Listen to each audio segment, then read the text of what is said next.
আমার ফ্লাইটের মেয়াদ আছে আরো 1 ঘন্টা। এই তার দ্বারা আমি আসছি, সে আমাকে মানা করে।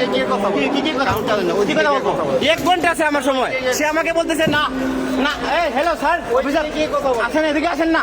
আপনি ইচ্ছা করলে নিতে পারেন। শুনেন, আপনারা দুর্নীতি বন্ধ করেন প্লিজ, প্লিজ দুর্নীতি বন্ধ করেন প্লিজ।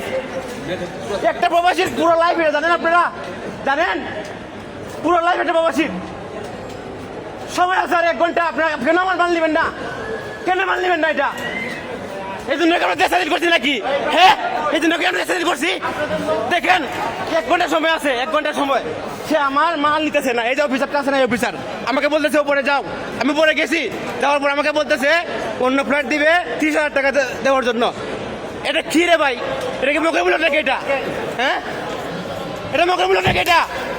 হ্যাঁ, 10 বছর ধরে 10 বছর ধরে আমি দেশে রেমিটেন্স পাঠাই, 10 বছর ধরে। এটা কেমন কোনো মূল্য নাই? হ্যাঁ ভাই আপনারা লোক নেন সরান। কে লুক নিব? কে লুক নিব? আপনি কে? Who are you? Hey man, who are you? Who are you? Who are you? Who are you? কে আসবে আমার কাছে? কে আসবে আমার কাছে? আসেন, সমস্যা কি? কি ভাই আপনি কিছু বলেন না? হ্যাঁ? কিছু বলেন না? কে লেগা ওখানে নিয়ে হতেছে না? হ্যাঁ, বাংলাদেশ এয়ারপোর্টে এখনো দুর্নীতি কমে নাই। এক প্রবাসী ভাই 1 ঘন্টা আগে মাল বুকিং দিতে গেছে, আর মালগুলো রিসিভ করা হয় নাই। কি রে ভাই, ওই প্রবাসী 2 বছর বিদেশে আসছিল, সে কি বাংলাদেশ রেমিটেন্স পাঠায় নাই? তো তোরা কেন ওই লোকটি মালগুলো বুকিং নাস নাই বল? যতক্ষণ আসিফ নজরুল এয়ারপোর্টে যাইতে থাকবে ততক্ষণ এয়ারপোর্টের মধ্যে দুর্নীতি চলবে। আসিফ নজরুল ত্যাগ না হবে, যত প্রবাসী বাইরে আসো সবাই প্রতিবাদ করবা।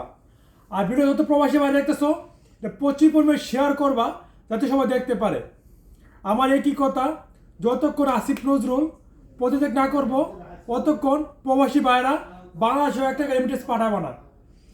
আমি আবার আরও কথা বলতে চাই, বাংলাদেশের রাজনীতি নিয়ে যে খেলা শুরু হয়েছে, আগে পরে আসিফ নজরুল বাংলাদেশ থেকে পলায় যাবো গা, এটা শিওর।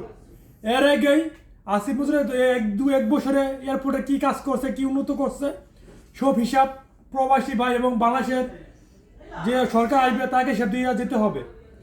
এর আগে আসিফ নজরুল কোনো সারাসারি নাই, এবং যত এয়ারপোর্টে যত নিয়মকানুন আছে সবগুলো নতুন করে তৈরি করতে হবে। প্রবাসী ভাইদের 19 দফা দাবি মেনে নিতে হবে। আর ভিডিও যত প্রবাসী বাইরে আসো প্রচুর পরিমাণে শেয়ার করবা, যাতে সবাই দেখতে পারে। এই প্রবাসী বাইরে যে 10 বছর বিদেশ যাওয়ার পর বাংলাদেশে যাওয়ার পর যে এয়ারপোর্টে হয়রানি করা হচ্ছে, দেখি ঠিক কেন বেটি আপনার কমেন্টে বলবেন। আল্লাহ হাফেজ।